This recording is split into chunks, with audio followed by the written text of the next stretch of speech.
আসসালামু আলাইকুম রহমতুল্লাহ। দেশ ও প্রবাস থেকে যে যেখান থেকে আমাকে দেখছেন সবাইকে শুভেচ্ছা।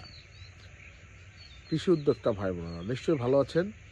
আপনাদের ফার্ম এবং ফার্মিং নিয়ে প্রত্যেকটা কৃষকেরই স্বপ্ন থাকে তার ফার্মটা সফল হবে এবং সফলতার মুখ দেখবে।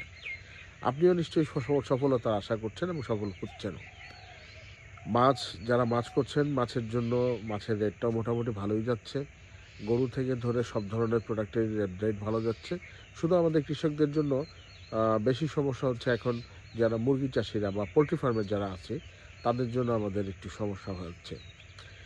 এখন আমাদেরকে যখন আমরা কোনো একটা প্রজেক্ট করার ক্ষেত্রে আমরা সাধারণত চেষ্টা করি দেখার জন্য যে কোন প্রোডাক্টটি বেশি মার্কেটে চালু আছে। কিন্তু বেশি মার্কেটে যেটা চালু আছে সেটাই যদি আমরা করতে যাই দেখা যায় অনেক সময় আমাদের মার্কেট ফল করে।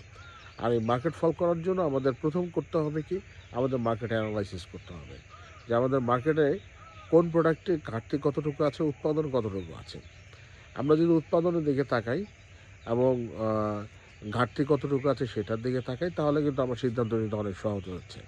আবার আরেকটা জিনিস করি যে প্রত্যেকটা আমরা সবাই চাই যে না ঠিক আছে আমি এইটাই করব, আমার যতটুকু জায়গা আছে সেটার মধ্যে আমি এইটাই করব। না, আমার জায়গাটা এটা ধন্য ওই প্রজেক্টের জন্য যেটা আমি চাচ্ছি হয়তো মুরগির ফার্ম বা গরুর ফার্ম, সেটার জন্য আমার প্রজেক্টটা আমার জায়গাটুকু মানে সুইটেবল নাও হইতে পারে। সেজন্য আমাকে আমার জায়গা অনুযায়ী আমাকে আগে লেআউট ম্যাপ করতে হবে। আমাকে দেখতে হবে যে আমার জায়গার মধ্যে কি আমার এই কাজটা হবে কি না, এবং সংশ্লিষ্ট যারা আছে এই সেক্টরে তাদের সাথে পরামর্শ করতে হবে। যদি আমরা পরামর্শ করে এবং উপজেলা ডাক্তার আছে সবার সাথে পরামর্শ করে আমরা আগাই, ইনশাল্লাহ আমাদের প্রজেক্টগুলো সফল হবে। ধন্যবাদ। সামনের ভিডিওগুলোতে সাথে থাকবেন ইনশাআল্লাহ।